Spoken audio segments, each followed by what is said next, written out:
What is up, my veggies? My name is VTR, and welcome back to another movie review. And yes, we will be getting back to the Scooby-Doo reviews soon, but I wanted to review this real quick because I just watched it. I usually don't review movies like this if I just watched it for just to watch something, but I really never didn't think I was going to ever review this, which is something I just really didn't think I'd ever review, to be honest.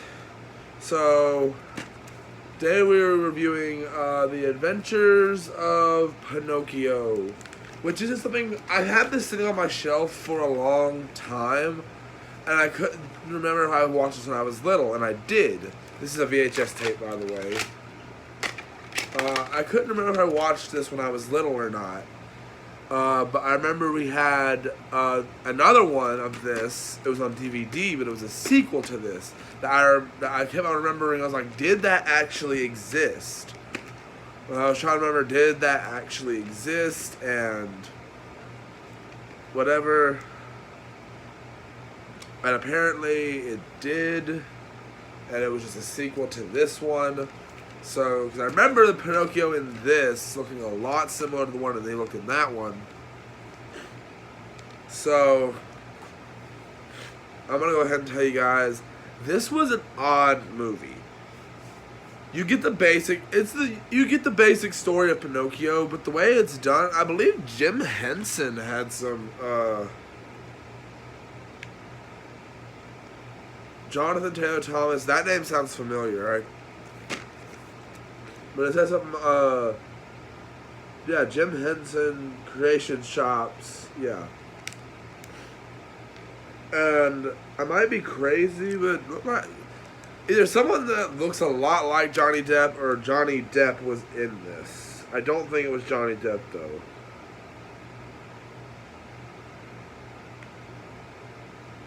No, it wasn't John. I gotta remember who that guy was, though. But this movie was extremely odd, but also very interesting. Now,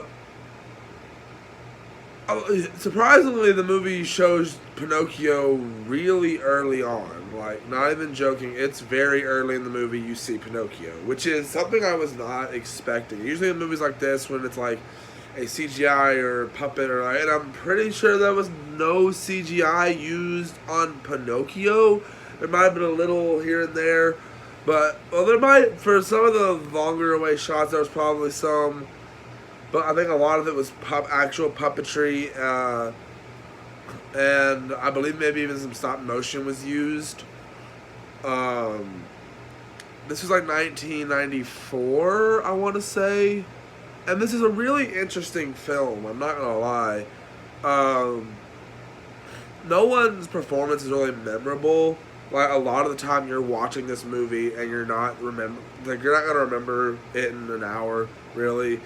Like, this is a good little distraction movie, which it's, don't get me wrong, you have fun with it, but, like, it's nothing to write home about. But the more you think about it, and the more you think about how it's done, you have seen the story hashed over and over and over again. Does it add anything really interesting? Yeah. The cricket, his name's Pepe in this. I don't know if his name is Pepe in any other form of, I know he's on in the Disney version. It's Jiminy Cricket, but I don't know if that's just the Disney version is what calls it that. But this is a really interesting movie. A lot of the time, you don't know what to expect, like the way the visuals are gonna go. There's this whole little puppet show scene that's really interesting to me, and I remember that scene specifically when I was younger. I remember liking it, or maybe even scaring me when I was little. I don't know why.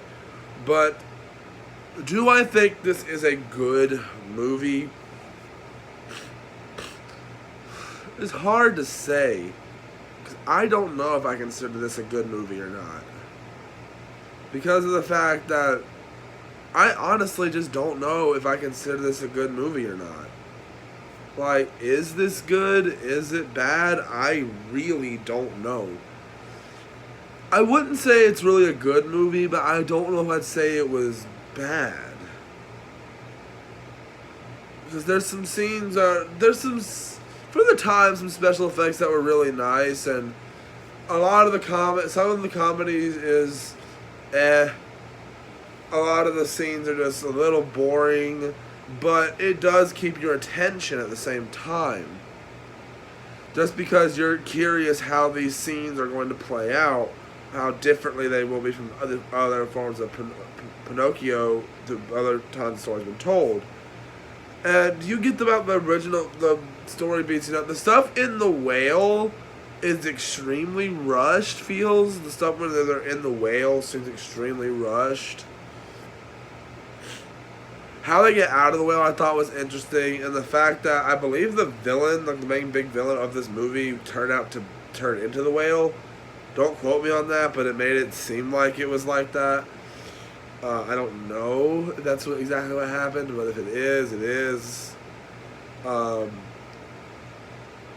like how Pinocchio kind of like roused the kids together at the end and like, hey, this is they're turning us into donkeys, even though they're not saying donkeys, they say J-A. I know they don't mean it in that way, and there's actually a good little message in this movie. You act like a jerk, I'll say that, or a J-A, you'll become a J-A, which is a good lesson for kids.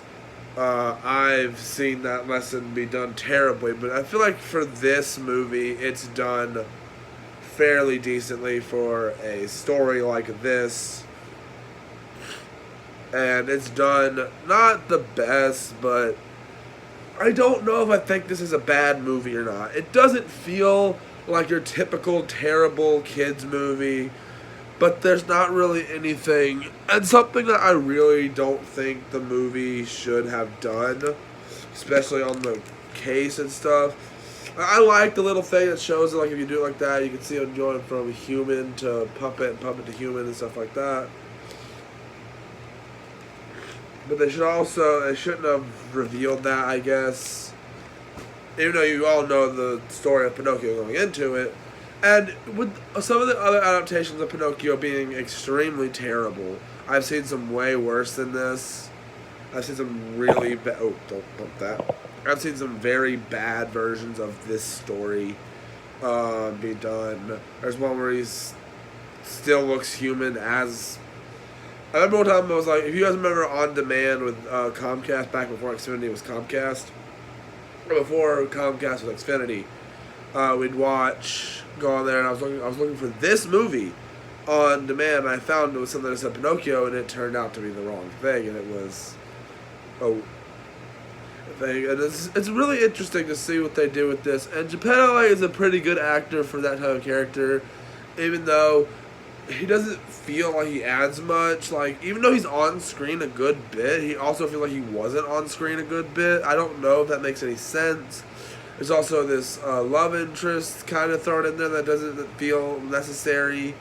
Just to, I guess, give another character. Now, Pepe, or the cricket, whatever you want to call him, he's full-on CG, and I don't see how else they would have done that. And the CG on him hasn't aged well. And a lot of the jokes comes from him. Kind of a lot of the comedy, I guess you could say, comes from him. Like, yeah, it's a little strange, and just, I don't get some of the jokes, I guess. Maybe I'm just too old. But yeah, a lot of this movie just sometimes the jokes just fall flat, and it's interesting. I can't say it's really a bad movie, but I know it's not a good movie. But I did enjoy it. So what I will say, my rating for this movie will get a 2.5 out of 5. I think. Yeah, I think that's fair. A high 2.5.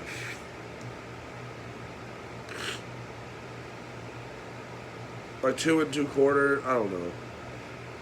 2 3/4 maybe. Is that something? Is that a better? I don't know. 2.5, high 2.5.